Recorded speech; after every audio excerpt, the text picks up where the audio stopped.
Welcome to Caribbean Mystics Podcast, where we marry mysticism, superstition, and lore.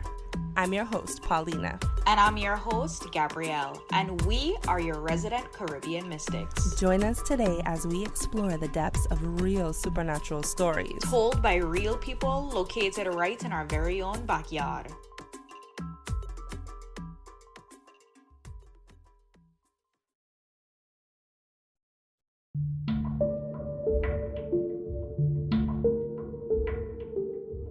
Today, we present mysterious tales that center the richness of Caribbean folklore.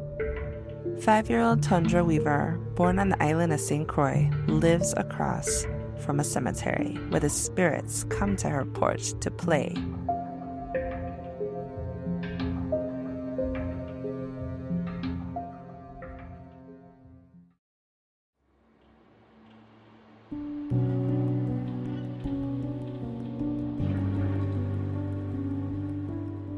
My name is Tundra Weaver. I was born and raised on the island of St. Croix. And for the first 5 years of my life, I grew up in Christiansted. We used to live on Hill Street, right across the street from Christiansted Cemetery. When I was little, I lived with my grandmother. I used to spend a lot of time playing outside with the kids. You could look from the porch and look across to the cemetery. I remembered playing on the porch by myself, playing and talking to, I guess, my imaginary friends, and, just doing what kids do. I lived there between the ages of 1 and 5. There are gaps in my memory and things that I don't remember about my childhood.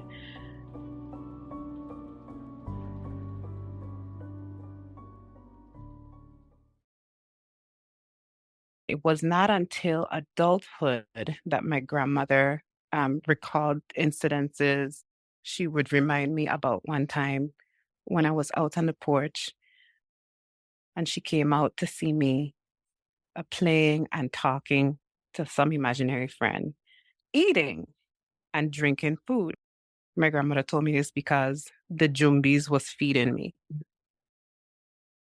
I would be playing outside and talking to them and eating and drinking whatever food they would give me, laughing, having a grand old time. As a child, I was a very picky eater. I did not like to eat food and would often refuse whatever they gave me.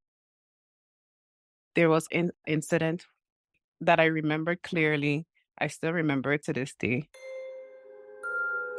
I used to play in the backyard, which also was kind of adjacent to the cemetery, so I could see the gravestones. There was this old man who was very friendly, a tall, slender, white old man who used to sit on one of the graves.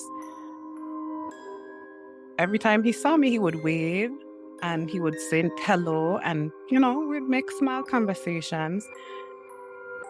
And I would also see his wife. I remembered him telling me that his name was Mr. Henry.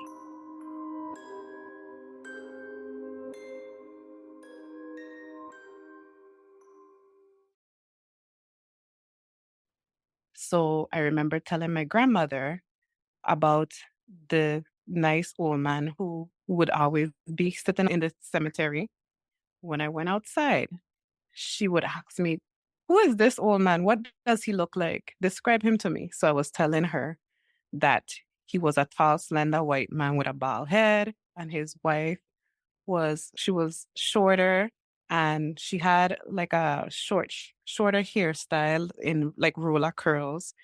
And my grandmother would look at me and say, "We don't have any white people that live over here." And then I told her that his name was Mr. Henry. And again, she kept telling me there's nobody that lives in this neighborhood by that name, and we don't have any white people that live here. So apparently, get to talking with other people who live in the neighborhood, they found out that I guess years back there was somebody named Mr. Henry that lived there, but they had long passed.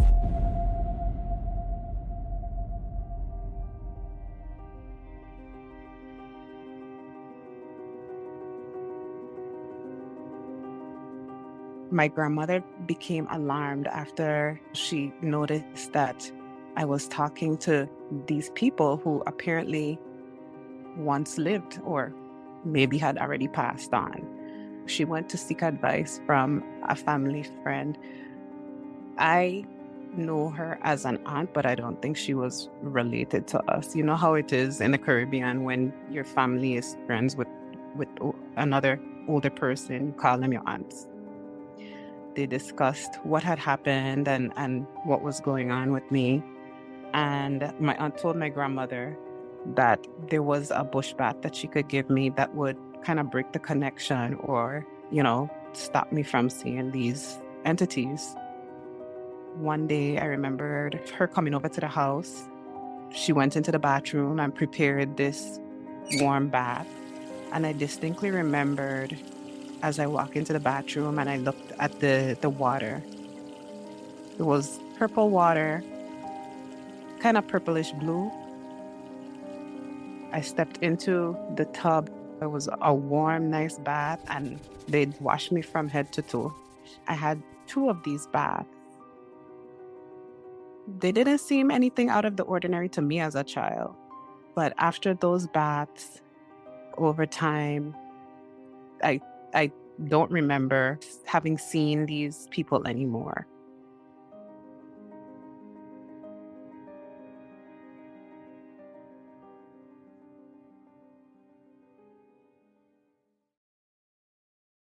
So while the baths have stopped my ability to see these entities, I feel like I still have connection to certain abilities. I found them strange. For instance, sometimes I would sleep and have these vivid dreams. And at first, I wouldn't think anything of them. But a lot of times, the things that I dream of, they come to pass, they come true.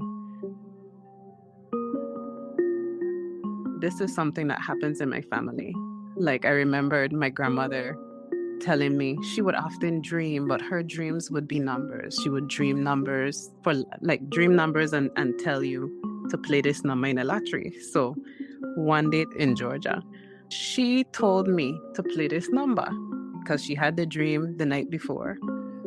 And being stubborn, I was busy and I didn't take the time out to go and stop and buy the lottery ticket. So went along my day, the evening comes, and she's like, you get a number, you get a piece of ticket. And of course I was like, no, I didn't have time. I didn't get it. On the TV. And the true winning numbers came over and it was the very numbers that she had given me. I was so upset and she was so mad. She was so mad that I did not listen.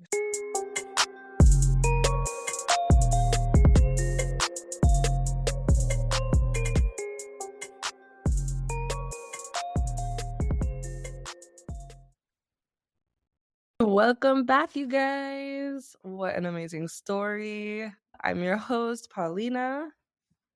Hi, guys. I'm your host, Gabrielle, and I'm super excited to be here for another week. What is this, episode 7?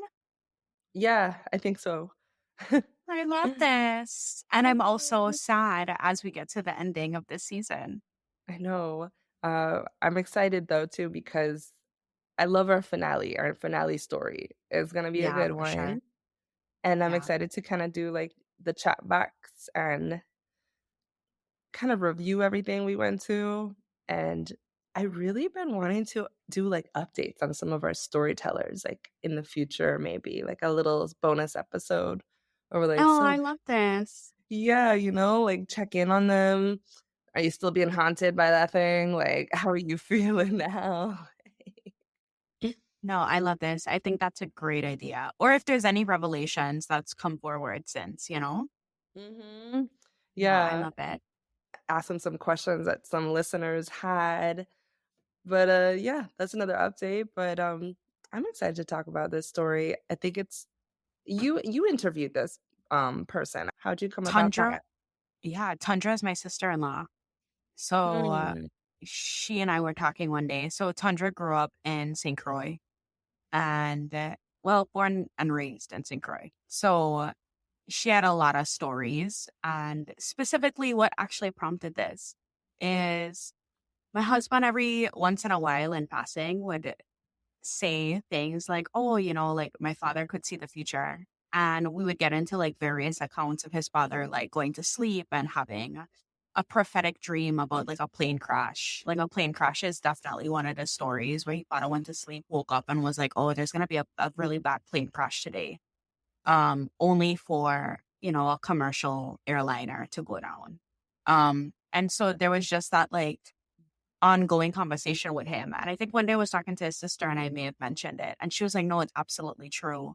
And let me add some more context because my grandmother was also um a seer. So she would have dreams and her dreams would oftentimes shake out to be true.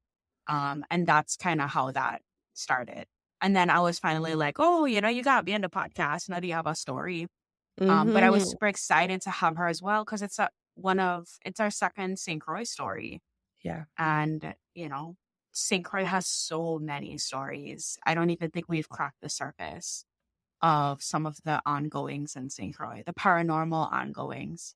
Um, and so I'm hoping that this story is going to encourage other Crucians to come forward and share some of their experiences because I find the history of St. Croix to be super rich, which we went into extensive detail about in season 1, episode 3, where we were talking about the Orb of Light.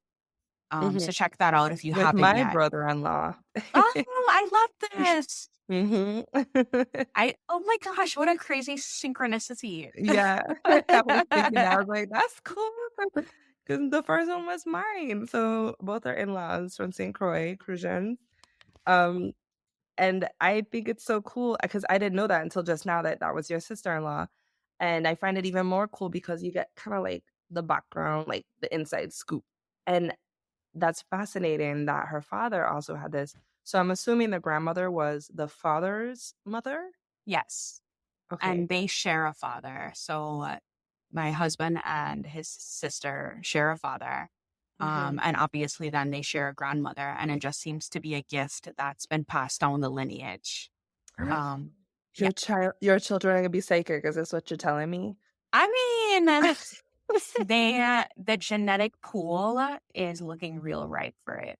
I So, mean, because I have a from what lot of you've prophetic told me, dreams. yeah, from what you've told me Yeah. from your own experiences. Listen, you get 2 psychics on both sides, so be one powerful child. Yeah, yeah. I love the notion of like dreaming and Mhm. oracular vision through dreams. I find it to be so interesting. Just even the decoding of dreams, I think sometimes we think that they're just like, they could be Weird. residual. Yeah. Or they Yeah. could be residual energy from the day, or Mhm. maybe a TV show you watched. But I find that there are certain dreams that I have that I know are like signs or they're delivering like some kind of message. Absolutely.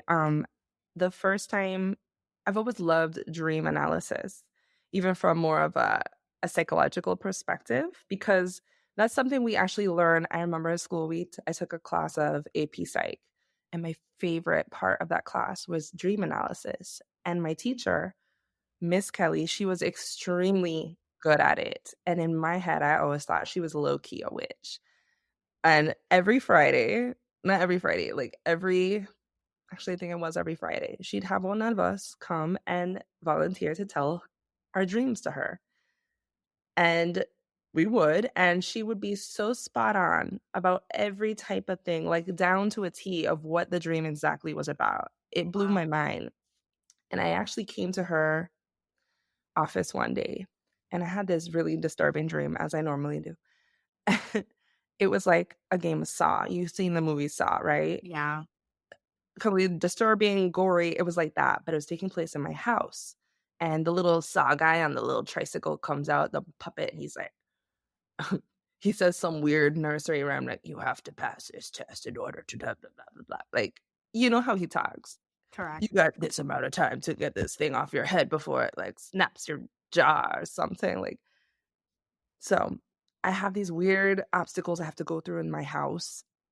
Horrible, jumping over, like, knives and, like, trying not to get cut, and I make it towards the end, so I'm telling her about this weird off-brand story, and she's like, okay, okay, okay." She's like, "It sounds like you're having trouble deciding, like, what college you wanna go to, and you don't know where to apply because you're going through all these different, quote, unquote, 'tests,' and you're very confused," and I was like, "Oh."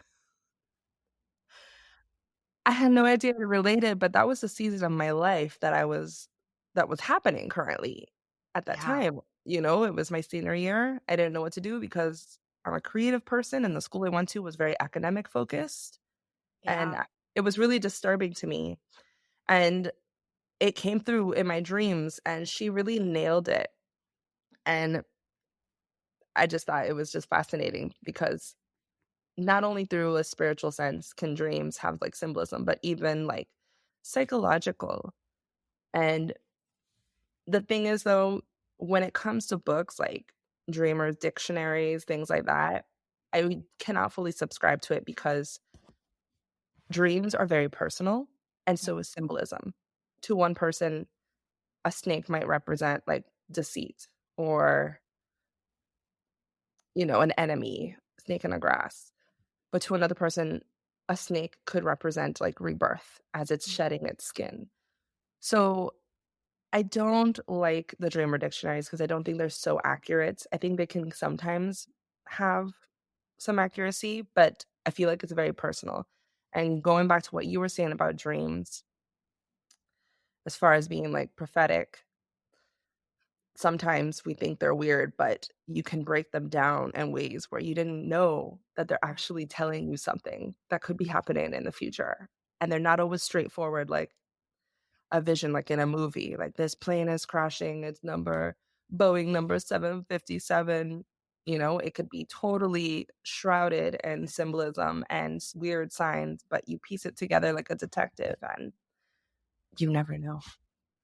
I agree completely. I have this thing that happens. I haven't had it happen in a while, but like there's a woman that comes to me in my dreams. It's always the same woman. I never see her Whoa. face. Okay. Everything around me is all dark, so I can't even see the silhouette of anything, but I almost feel like I'm in like an invisibility cloak and I'm just listening to her talk. And it's always this very occult information. So one time she came to me and she was talking about Mary Magdalene. And she was just like, that's not her real name. Her real name is, and she ended up saying it. I can't pronounce it, but I can spell it. And then there was another point in time she came in a dream and she was just like, the energy of the pyramid is being misused. And I was so confused on what the fuck she was talking about. And she continued on and she was essentially, she said something around ask the Taurus. And I was confused because I was just like, oh, I'm a Taurus, my zodiac sign. And so I was talking to a friend about it, and she was just like, was it Taurus or was it like Taurus? And I was like, well, what's the difference? And they were like, you should look up the toroidal field. And I looked it up, and the toroidal field is this field of energy that's constantly flowing through anything that's living. And so we have a toroidal field, and the pyramids, which is a really huge energetic portal, also has its own toroidal field. And so if you go back into like the occult studies around like Egypt and the pyramids are stargates that are used, that were believed to be used as like portals between dimensions and inner earth travel and stuff. And then she came to me a third time and she was talking about Atlantis. And it's always these very short clips of information. And then I have to wake up and do all of this research in order to try and hammer down what she was trying to say. But I don't know why she tells me these things. But she's a very strong woman because I could hear it in her voice. Like That's it's so a very like interesting. succinct. Yeah. Wow. Yeah. And I feel like because she comes to you consistently that like it doesn't feel like a normal dream to me. Like I feel Right. like that's one of the signs like if there's like a consistent outer energy or person coming to you. I mean, Hmm. I've actually heard about monks, and I listened to this one show, this woman that learned how to control her dreams, not like lucid dreams, but actually how to meet people in the dream I love world. this. Yes. And she met this monk one time in her dream world, and he was like guiding her and telling her all this stuff. Years go by, and she actually ends up meeting him in real life on like some retreat, I think. This is a very like loose, as far as I remember, story. But the gist of it is she met this man in real life that she met in her dreams. And he was like, yep, that was me. And he like taught her more about the dream world. And I'm thinking like, okay, so they astral projected. But she insisted this was not astral projecting. This was the dream state. Completely different thing we're talking about here. Yeah, Um, so dreams are mysterious, man. We still don't they know what they are. are. They are. Science doesn't know what they are. I'm waiting for my husband to dream up the lottery numbers. All Then we right. would. Then the podcast would be funded. We're right. Oh my God. Poor Yeah. Tundra must be beating herself up. Correct. I want to know how Correct. much it was, though. Like, was it a big one? I'm I'm so sure it was like the mad. Mega Millions. Oh my gosh. Yeah, I'm I'm sure it dead. was the Mega Millions. And I feel like this may have happened a couple times. Hey Misties, LOL. When Paulina and I went to put this episode together, we discovered the unfortunate reality that more than half of our episode discussion was completely erased, and we have no idea how that happened, but we're actually trying to troubleshoot it so it doesn't happen again. And so I didn't want the episode to completely cut off and you guys be completely confused on what happened. But I did want to come and give you guys some cliff notes on what we did talk about, but that was essentially deleted. The first thing we talked about was the location of the story. Tundra indicated that the story happened in Christiansted on the island of St. Croix.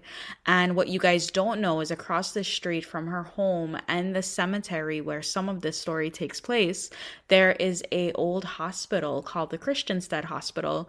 And it was once used in Danish times as a hospital to treat the ill, and their bed sheets and pillowcases were made out of like banana leaves, dried banana leaves, which is really interesting.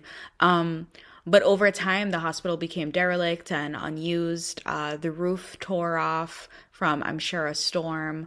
There's no windows to the building, and the bush is largely overgrown.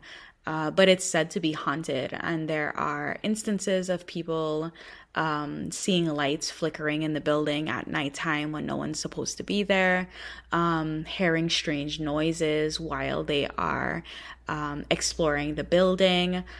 So that's really interesting. Just the fact that there's this cemetery that, of course, is rife with energetic activity, and then across the street there's this building that's also one that has a prolific paranormal storyline on the island. Something else we spoke about extensively was whether jumbies feed people or not. Paulina was initially of the impression that maybe it was a situation where Tundra was being fed by a neighbor, you know, who was just passing her food or drink, and the grandmother just never saw where she was getting the food and drinks from. But I don't think she was getting physical food at all. I think that she was making the motions like she was pretend chewing and pretend sipping on a straw, but she wasn't actually eating or drinking anything tangible. And so I wanted to do research on this because I thought the phenomena was really interesting, of like a ghost feeding a person, and I couldn't find anything at all. So if anyone knows anything about this, let me know, because I really couldn't find anything.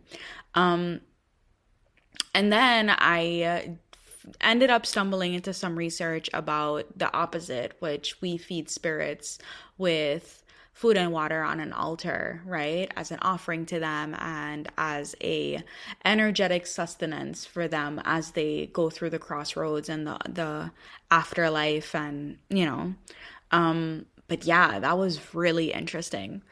We were super bummed that this discussion was cut short, because we always love having these really elaborate and extensive dialogues about our stories.